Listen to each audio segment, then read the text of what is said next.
Hello! Welcome back to our YouTube channel kung saan tinutulungan ka namin maging handa, informed at maging successful dito sa abroad.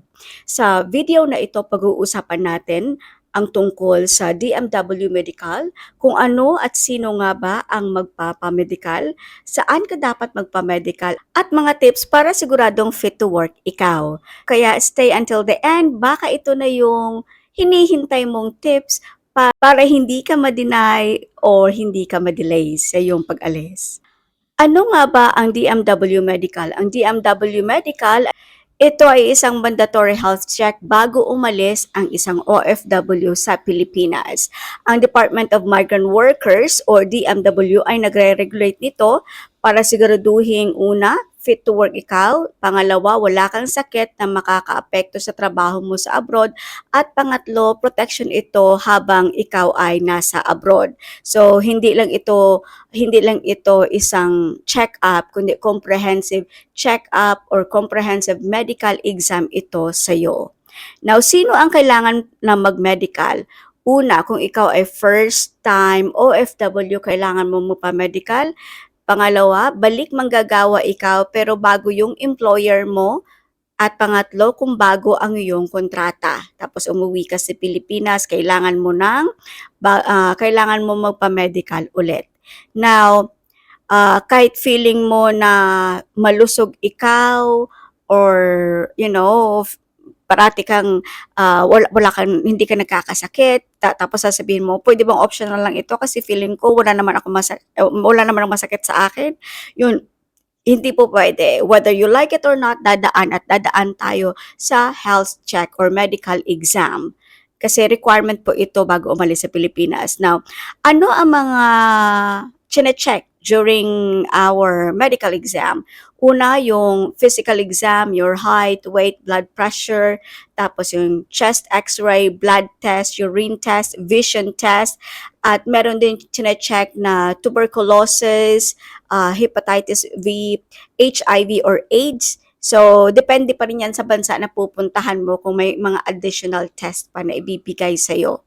Kasi sa akin dito sa Vietnam, ito lang yung kinuha sa amin. Pero pagdating dito sa Vietnam, another story naman kasi may ultrasound pa talaga sila. Yun,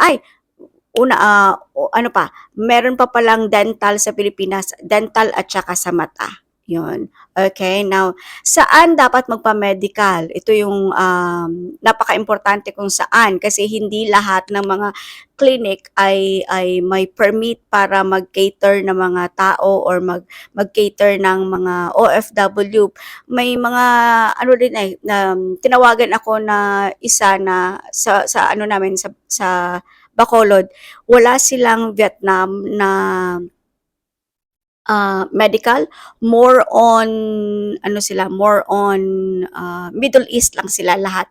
So may mga ano din pala sila, may mga permit din sila kung anong countries lang yung i-cater nila. Okay. So siguraduhin ito yung i-ano nyo pagtatawag kayo, dapat DMW accredited clinics lang kasi ito yung mga clinic na kinikilala sa government natin at sa abroad. So halimbawa ng mga accredited na clinics ay High Precision Diagnostic, yung SLEC, dito yung para sa US applicant. So i-check nyo na lang sa website kung ano yung mga medical clinics all over Philippines na kung saan kayo pwede magpa-schedule ng medical nyo. Ano ang mga dahilan bakit bagsak ikaw sa medical? Unang rason, kung may lung scar ikaw or history ng TB. Tapos, pangalawa, high blood pressure na uncontrolled. Pangatlo, positive certain diseases, may nakita na yung sa HEPA or yung AIDS, yung gano'n, yung nakakahawa talaga. Tapos yung poor eyesight, depende yan sa trabaho. Kasi meron naman na, yung ako, nag-eyeglasses ako kasi teacher ako, so normal lang naman na may mga eyeglasses yung teacher. So depende talaga sa trabaho kung itatanggapin nila yung poor eyesight. Okay? So, bago magpa-medical, dapat siguraduhin na kumpleto ang tulog mo, hindi ka stress, dapat dehydrated ikaw. Kasi minsan nakakaapekto ito sa resulta ng medical natin kung stress ikaw or hindi ka masyado uminom ng tubig. Next is yung mga tips para pumasa sa medical. As what I've said, matulog ng maayos, matulog bago magpa-medical, uminom ng maraming tubig, as what I've said a while ago, iwasan ang alak at puyat. At kung may maintenance ka sa na iniinom tulad ng sa high blood pressure, ituloy mo lang yan, wag na wag mo basta-basta na lang ititigil yan. At sabihin yung totoo sa medical history mo. Kasi makikita at makikita din naman yan sa mga tests mo. Now, bago ka magpa-medical, have a little run through ba yun? or back up, yung gano'n. Yung magpa-check up ka muna sa private na doctor, yung hindi hindi sa sa medical clinic na kung saan mag-abroad, para sa OFW. So, para kung may problema ikaw, feeling mo, para kung may problema ikaw, magamot na bago ikaw magpa-medical. Yun. So, i-check muna kung may nararamdaman ka talaga para hindi sayang yung pera natin sa pag-medical. Magpa-check up ka muna sa private doctor para siguraduhin ba yung resulta mo. Now, so, uh, sa mga OFW dyan, again, ang DMW Medical ay hindi ito hadlang para sa iyo, ito ay protection mo. Kasi kung nasa abroad na tayo, kailangan natin na healthy tayo dito kasi wala tayong ibang kasangga at kakampi natin dito, kundi sarili na natin. Tayo lang ang masasandalan natin, yung katawan lang natin. So, dapat maging healthy tayo.